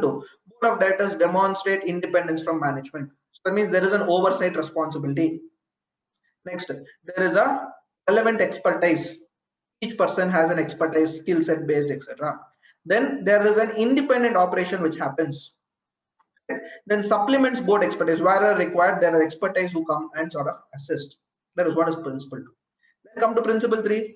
Management establishes with board oversight a few things. So that is where you go ahead and define all of this. So likewise, the list is something which is fairly exhaustive. Okay. Now, if I keep going further, again, this is available as a public download, my dear friends. This is not something which I have done. This is something as an AICPA standard only. It says this. Okay. So, COSO principle 5, accountability. Now, if I keep going down, you have what is called as communication information. Remember the second criteria I told? Correct? Second principle. Now, in that principle 13 is applicable. Entity obtains or generates and uses relevant quality information to support the functioning of internal control. Now, this is applicable as a part of CC2. What is CC2? Common control criteria. Common control is nothing but security. So it has identified requirements, it has captured internal, external sources of data, process relevant data to information, maintains quality throughput processing, all those story comes. If I go down further, okay, you have objective 3, control objective 3, component 3, risk assessment. Now, risk assessment, COSO principle 6 is applicable. The entity specifies objective. There is a operations. There is a tolerance for risk defined. There is a financial performance goal. So it's a fairly exhaustive thing. And the beauty is, this document on the right hand side, I have not taken you, now I'm taking you. It also has an ISO 27001 reference, because this document is a mapping of SOC 2 with ISO 27. Likewise, you have it for COBIT 5. You also have for NIST framework. You also have it for high trust, which is your HIPAA related. Okay. And if I come towards the complete, towards the toe end, after I complete all the CC objectives, you notice over here, it's fairly exhaustive. It's fairly exhaustive. You'll have to spend time onto this. Okay. And if you spend time onto this, you'll realize that it is not something which can get over so quickly. And don't try to do it after lunch. Disclaimer.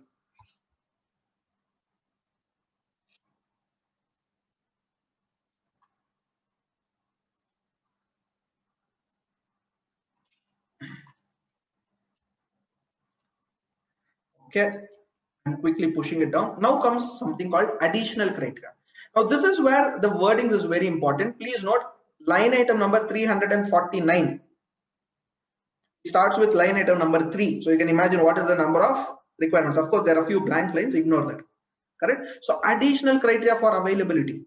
For availability, in addition to what you saw above, there are certain additional things, because many of them will say, sir, don't you think security also considers availability? Yes. Therefore, this additional things will come over and above. And that is why it used the word additional criteria for availability. Here you will find this. There is a concept where you're forecasting capacity. There is a concept where you're measuring the current usage, how you're making the changes. For all you know, you can combine all the three and write one control. That is left up to you as an organization. Because as an organization, you would want to have minimal list of controls. Otherwise, it's going to become a nightmare. 302 points of reference. I'm not saying 302 controls you need to have. You can obviously combine a few controls and you can define.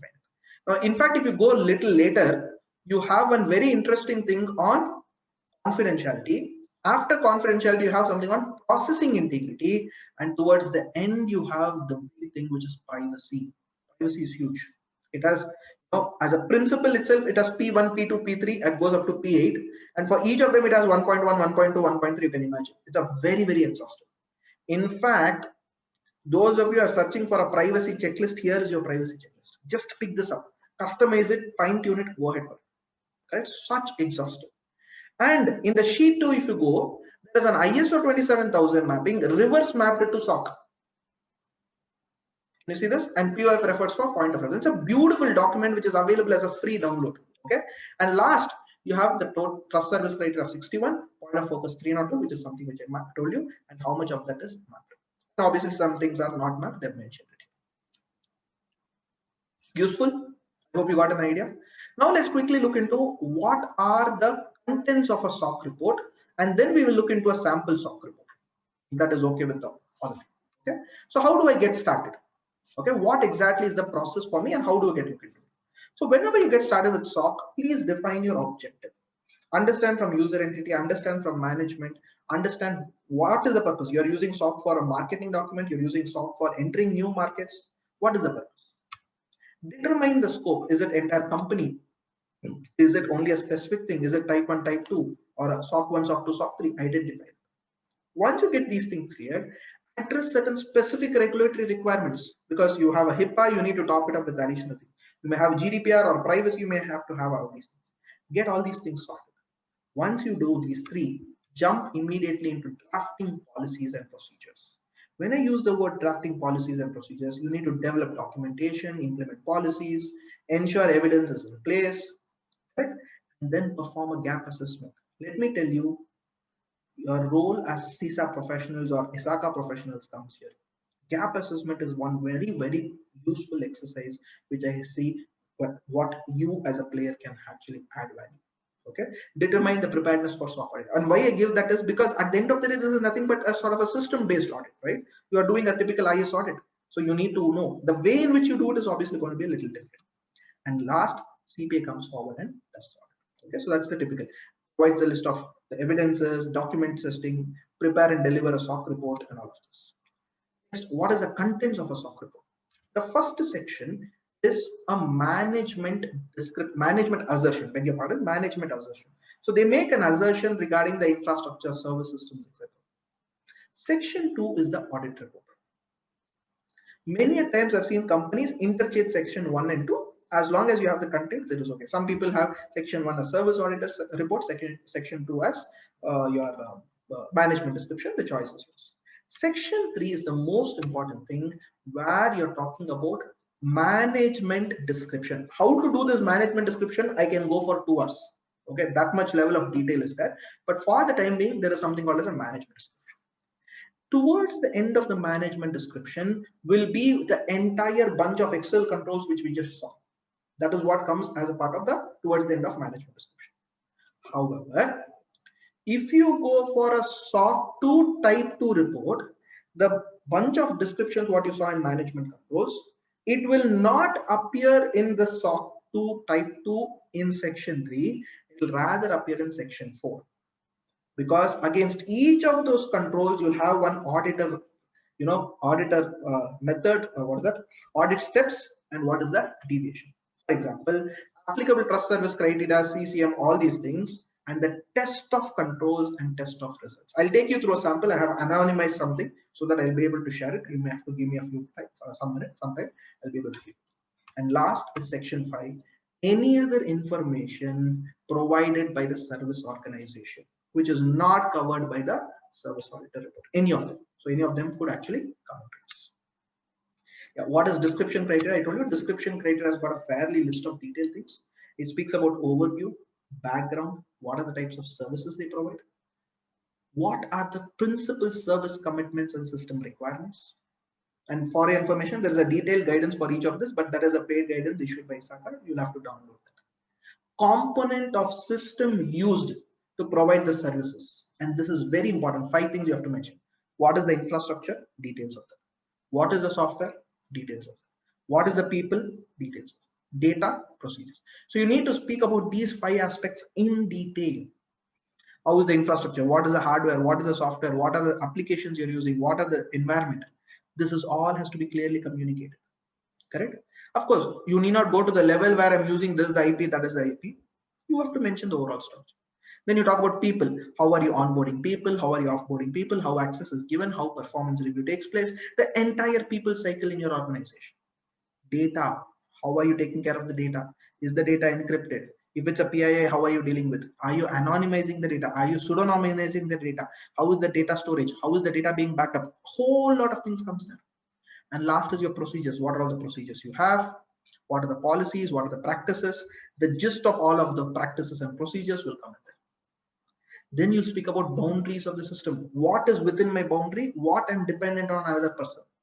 For example, if it's a BPO, there is a specific structure that, I have to work only in a client environment through an RDP, remote desktop, or through a Citrix. So you'll clearly mention that this is where is my boundary. Anything beyond this is the responsibility of somebody else. Clearly delineation.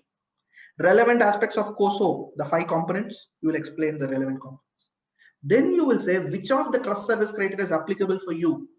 Maybe you as a BPO or you as a entity chose not because of various purposes. Processing integrity is not applicable for you, or maybe only security is applicable for you, or privacy is not applicable. The choice is yours. Choice is yours, meaning after the discussion. So mention clearly what is the trust service criteria which is applicable. And then you have complementary user entity controls, those controls which are dependent on the other entity, on the user, sorry. And then you have sub-service organization and the related controls. What are the you are dependent on? And last, control activities specified by the service organizations. This is the entire bunch of those controls which I showed you in the Excel spreadsheet. Okay, so that is typically how you go with the description criteria. Of course, the last point, which is control activities specified by service organization. If you are a type 2 report, you don't mention it twice.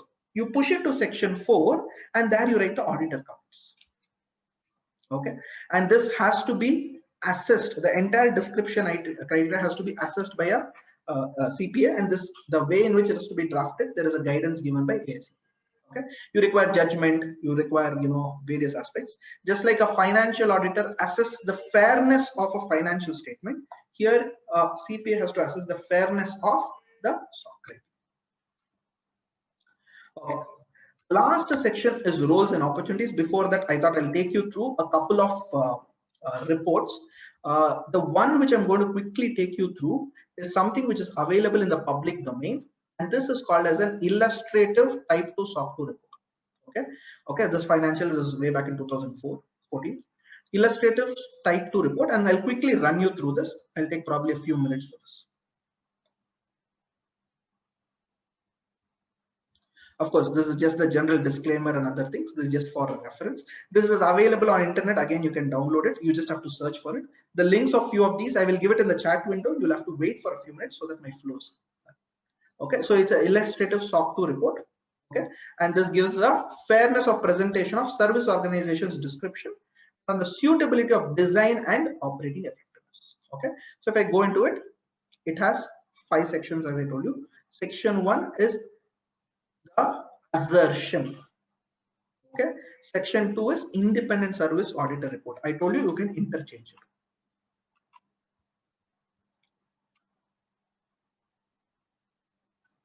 Okay, section 3 is example cloud service organization description of its infrastructure. Okay, so what is the service overview, background? You remember I told you the 5 things: infrastructure, people, software, procedures. Then you have customer responsibilities. To speak about all of this, Relevant aspects of control environment, policy, procedure, communication, physical security, logical, all of this. Then comes your section 4, where applicable trust service principles, criteria. Last is section 5. This is option, this is not mandate. Okay, let's go into one. Section 1, management description. It is like management's assertion, beg your pardon. Okay, so it says that we have prepared the description as per the framework given by AICPA in simple language. Description is to provide the users an idea about the infrastructure or the facilities which we are having. We are using the trust service criteria as given by AICPA. And we assure or we give a confirmation on the following. That's all, as simple as that. It is more of an assertion. It's what the management intends to say. The second, okay, is the independent service auditors report.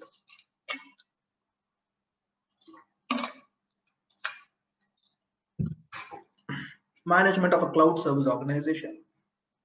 We have examined this. Typically, if you see, it's an audit report language. We have examined ... We will say in an audit report, we'll say we have examined the financial statements. Here, what you say, we have examined the description of this particular company as on this date, and and this is prepared with respect to the following guidelines. We are focusing on the suitability of design and operating effectiveness. Why? Because it's a type 2 report, right? And the information provided in the section 5, okay, is something which I have not audited. It is they on their own, they provided. Then you talk about service organization responsibility. It's their responsibility for preparing all of this. 5 things they have to prepare. What are the 5 things? Preparation of description, assertion, completeness, accuracy, all those stuff. Then what is service organization's responsibility? Sorry, service auditor's responsibility. This is where the auditor, CPA auditor, takes the responsibility. And last, there are some limitations. What is the opinion? Here is where the opinion comes. Now here it is a typical audit. In audit, there are 2 types of opinion, unbiased or a clean report, what we call it as unqualified, and then you have a qualified report, or then you have a third thing called as an adverse report. Adverse is controls are not fine. Qualified is everything is okay subject to this. Unqualified is sab kuch theek hai. Okay, I repeat the 3 things. Unqualified, everything is okay. Qualified, everything is okay except this 1 point or 2 point when it is minor. Adverse is nothing is okay or there's a major issue. There's some major flaw. And here you also have descriptions of this. Here you notice very important, restricted use. The report shall not be used by any person other than this. Okay, that is the section 2. Then section 3 talks about management description. Okay, where all they have presence, what all the geography, what all they provide. Then you speak about people, process, data, what is infrastructure, what is the software, what is people. Okay, and what is the customer responsibility. So you speak of a bunch of these things. Then you speak about the course of framework. What is the control environment, control activity, monitor, risk assessment. Explain all of that. How you are adhering to ethical values, what is your organization structure, how does the board of directors have governance. So this gives a perspective of how you are taking care or how you are ensuring all these are in place. Okay, and this goes a little fairly long. I'm not going to spend too much time on this for want of time. And then here you can see what are all the policies I told you, right? These are all the policies they have. Communication, physical security, all of this are done. And towards the end, if you come, you have this is just the relationship. You have the trust service criteria mapping and other things. This is again optional, depending on case by case, how you present it. And then comes your trust service criteria. Okay, this trust service criteria, my dear friends, is nothing but the Excel spreadsheet, which I showed you. Okay, of course, there's an older version. Now you have the latest version. Now, can you notice here? I mentioned what is the trust service criteria 1. Okay, and then I mentioned what is the management shall approve information policy, whatever is there. This is the control which the organization has, and this is what is the audit test performed. Inspected the information security policy and noted that it includes the following. Results, no exception. Now imagine if a person gives you this level of detailed report, don't you think you get a complete comfort on it? In an ISO, you get only a certification. You don't get this much level of detail. Correct? It's presumed that the certification body or whoever is there has performed it. Whereas if I have this much level of detail, then it means there is something which I've done. correct? So this is where you will go into the depth of it. So you can see no exceptions noted and things like that. Okay, so that is typically how it is drafted. Now this is a SOC 2 report just for our understanding purpose. Now what I also have, my dear friends, sorry, I have SOC 3 report of GitHub. You can download SOC 3 of Dropbox also, it's available online. SOC 3, as I told you, anybody can go ahead and download. So it has the first page, which is all the logo. Section 1, I told you, auditor's report, same thing what we spoke of. To GitHub, what is the scope, what is organization responsibility, what is auditor's responsibility, dot, dot, dot. Then you have, of course, this signed by some other entity, cadence assurance. Then you have assertion of GitHub. You can go through it. And towards the next, you have GitHub's description of boundaries of its enterprise cloud. So it says what is the overview of the company. It says it's an independently operated Microsoft subsidiary. Okay, generated first to commit 2000, maybe it came into existence. Okay, it has so much presence. System description. This is where the GitHub system is. It's a SaaS solution, they clearly write. Sorry. Then what is the organization? What does it perform? It gives a whole description about itself. What are the system boundaries? Look at this. The scope of report includes GitHub Enterprise Cloud, the supporting production. This is what we are going to consider. These are things which are excluded. Correct? If you look, however, GitHub Enterprise on demand, jobs, page services are excluded from the scope. Then you have subservice. Look at this very carefully. GitHub uses multiple subservice organization. It uses Savvy QTS, Cotside, Equinix to provide co-location data services, and Amazon Web Services to provide infrastructure hosting. So they have taken both these, and they are expected controls that they're responsible. You have annexure D, which is complementary subservice organization controls. So this is something which you expect them to have implemented. And they speak about system components, infrastructure, and you know the list keeps on going. Okay, this is available again in the public domain. You can go ahead and download it. It becomes an easy way for you to pick it up. Okay, then you have attachment B. I mean, this attachment B is only a SOC 3 description. You just normally have this heading. You don't have the attachment B. Principal service commitments, system requirements, etc. And then you have complementary user entity controls. That is, if I am using GitHub, what all I should have? Look at this. Customers are responsible for enabling SAML. It's an authentication protocol. Customers are responsible for enabling two-factor authentication. So this point is applicable for control criteria 6.1. This is applicable for control criteria 6.1 and 6.6. Like that it goes. And here you have complementary subservice organization. What are the controls? You are dependent on AWS. So you're depending on AWS. Okay, and that's how this is being drafted. I mean, you get a fair bit of an idea of a SOC report by going through a SOC 3 to that extent. When we come to the last part, I'll probably take 5 minutes to wrap up. So what are the roles and opportunities? If you are doing a typical SOC 2, you can do a gap assessment.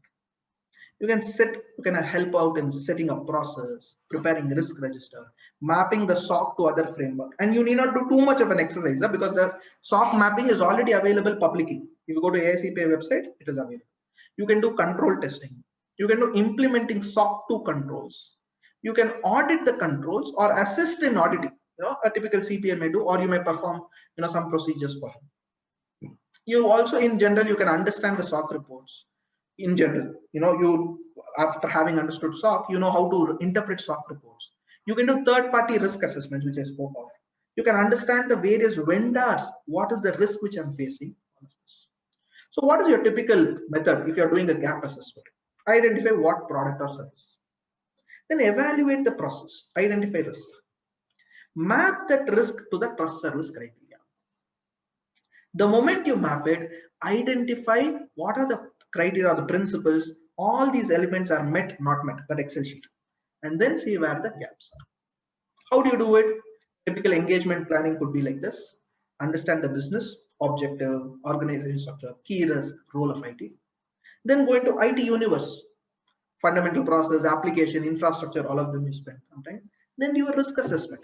You know, process specific, department specific, IT specific risk assessment, ranking, risk registers, and then develop your audit plan. So this is typically how you go to the next stage. And last, what do you cover in your entire audit? IT controls. What is the role and their importance? roles and responsibility of stakeholder, you do a risk assessment, monitoring techniques, and last is your assessment. So this is a structuring of your entire audit. I mean, these are just things which are, infographics, again, publicly available, which is customized based on the organization where I work. Last question people ask, how long does it take for a SOC audit? So this is a typical timeline just for a discussion. Your initial discussion is probably about 5 to 10 days it takes. Just get the comfort and things.